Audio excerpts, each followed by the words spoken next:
Bem-vindos ao canal Sejam Santos, onde vamos explorar a vida e as obras dos santos mais inspiradores da história da Igreja Católica.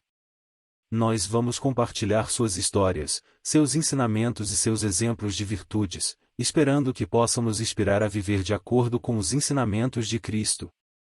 Então, se você quer aprender mais sobre esses santos e descobrir como suas vidas podem ser caminhos que nos levam a Jesus Cristo para nós hoje, inscreva-se no nosso canal e deixe o seu like. Inscreva-se hoje mesmo, divulgue nosso canal a seus amigos e comunidades e nos ajude o nosso canal para que possamos alcançar mais pessoas na divulgação a conhecer mais a vida dos santos. Onde a santidade é uma jornada diária. Faça parte dessa comunidade de busca pela santidade.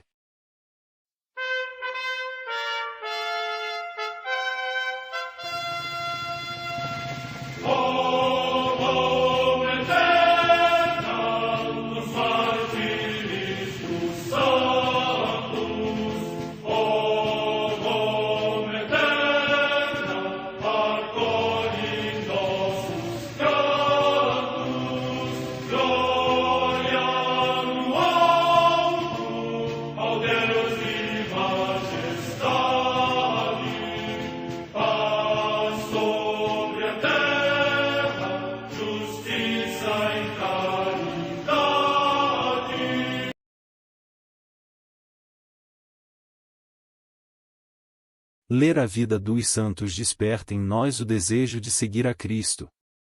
Através de suas vidas podemos aprender as virtudes, a sabedoria e o amor de Deus. Cada santo nos oferece um modelo de vida a ser imitado, como diz São Paulo na carta aos Hebreus, capítulo 12, versículo 1. Estamos rodeados por uma nuvem de testemunhas. A Igreja foi fundada por nosso Senhor Jesus Cristo não apenas como uma instituição, mas uma autêntica família.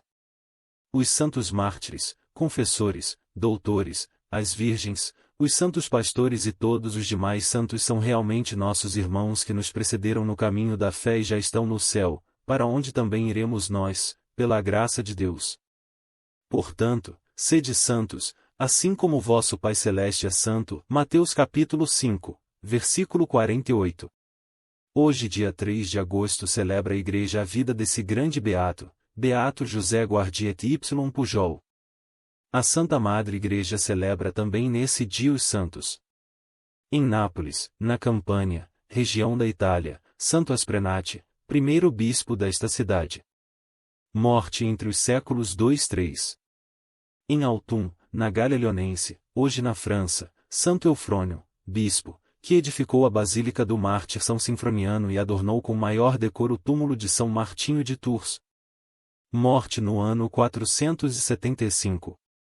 No Monte Másico, na Campânia, região da Itália, São Martinho, que permaneceu durante muitos anos recluso numa estreitíssima caverna. Morte no ano 580.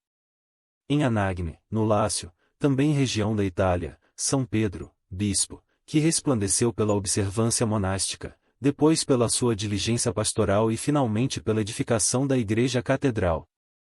Morte no ano 1105.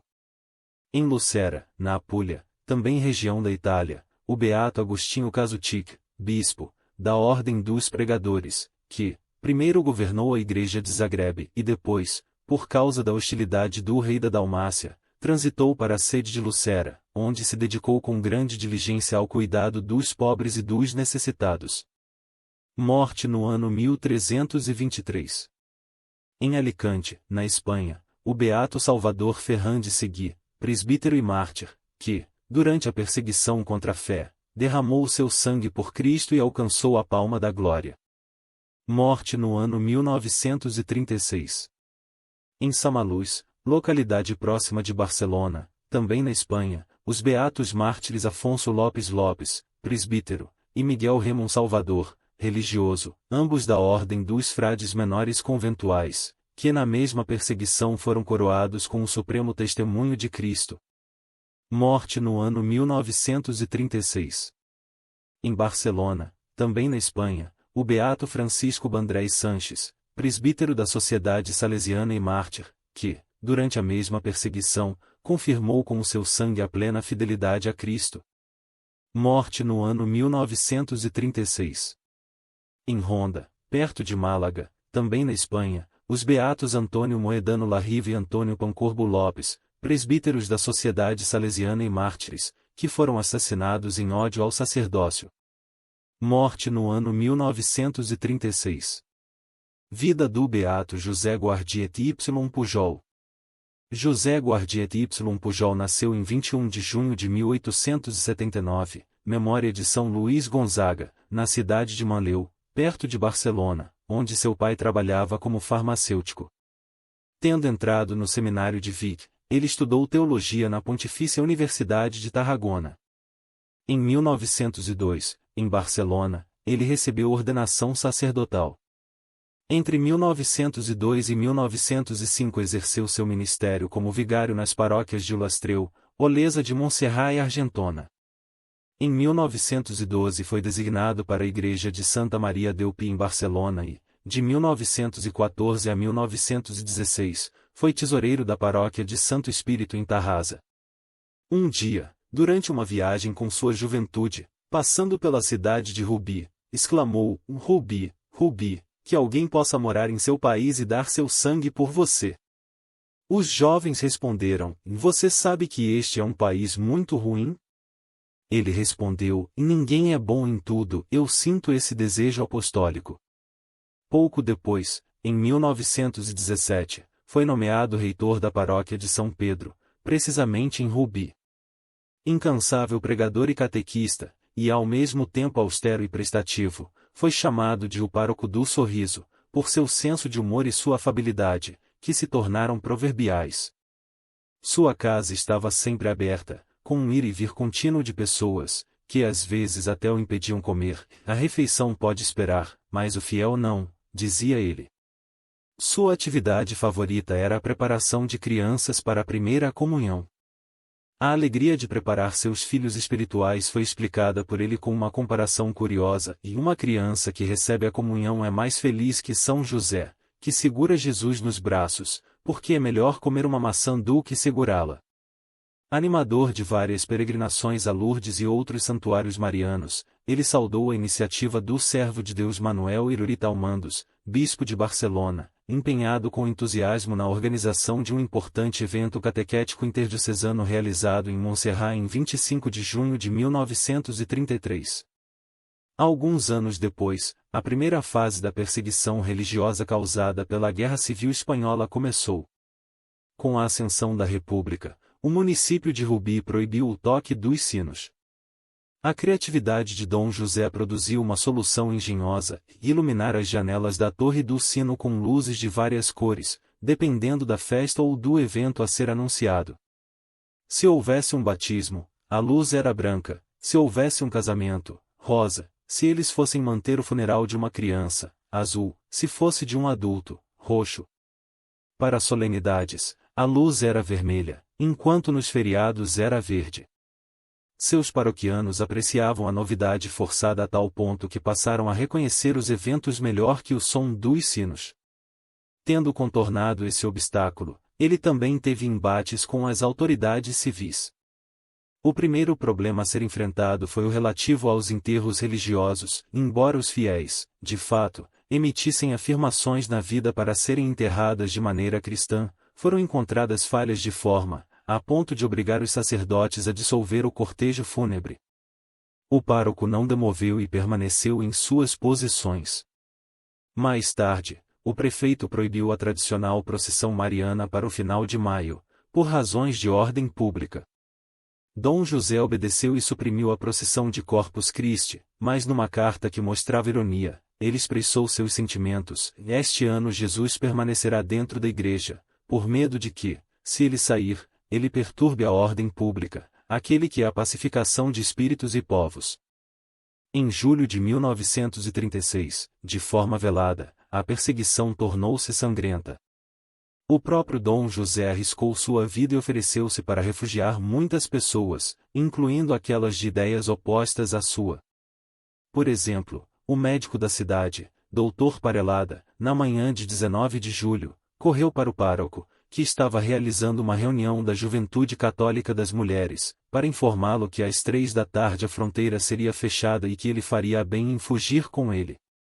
O padre agradeceu e recusou o convite, e meu lugar é perto dos meus fiéis. Na segunda-feira, 20 de julho, ele abriu a igreja e distribuiu a comunhão por 15 minutos, como sempre fazia. Mas, na chegada da noite, alguns criminosos cercaram a paróquia. O vigário, padre José Tintó, testemunha ocular dos acontecimentos que salvaram sua vida, contou a história. À meia-noite, um tiro foi o sinal combinado para o ataque e momentos depois, um grupo de pessoas armadas apareceu na casa paroquial, reivindicando as chaves da igreja e a presença do senhor Guardier. O padre, acompanhado pelo vigário, saiu e foi forçado a abrir a igreja e acender a luz. Os manifestantes ficaram impressionados com a serenidade do pároco, mas, instigados por seu líder, invadiram o local. Dom José conseguiu, com a permissão da líder, salvar o Santíssimo Sacramento em sua própria casa, depois retirou-se e olhou por uma janela o que estava acontecendo. Os desordeiros não se limitaram apenas a saquear a igreja, e eles empilhavam os bancos e os incendiavam com líquidos inflamáveis. Chocado, o padre passou 4 horas na frente da Eucaristia, preparando-se para enfrentar o martírio. Na manhã da terça-feira, 21, ele desceu sozinho até a praça, com um balde de água, para salvar o que fosse possível. Ele foi e voltou 2 vezes, até que um rebelde que passou por ele convenceu-o de que era do interesse de todos que ele voltasse para a reitoria. No mesmo dia, ele foi preso e levado para a prisão de Rubi, onde passou 15 dias rezando e consolando os outros prisioneiros. No dia 3 de agosto, às 15 horas, alguns milicianos estrangeiros o tiraram da prisão e, com outros 2 cidadãos de Rubi, o conduziram pela estrada chamada Rabassada, que leva de São Cugata ao Monte Tibidabo.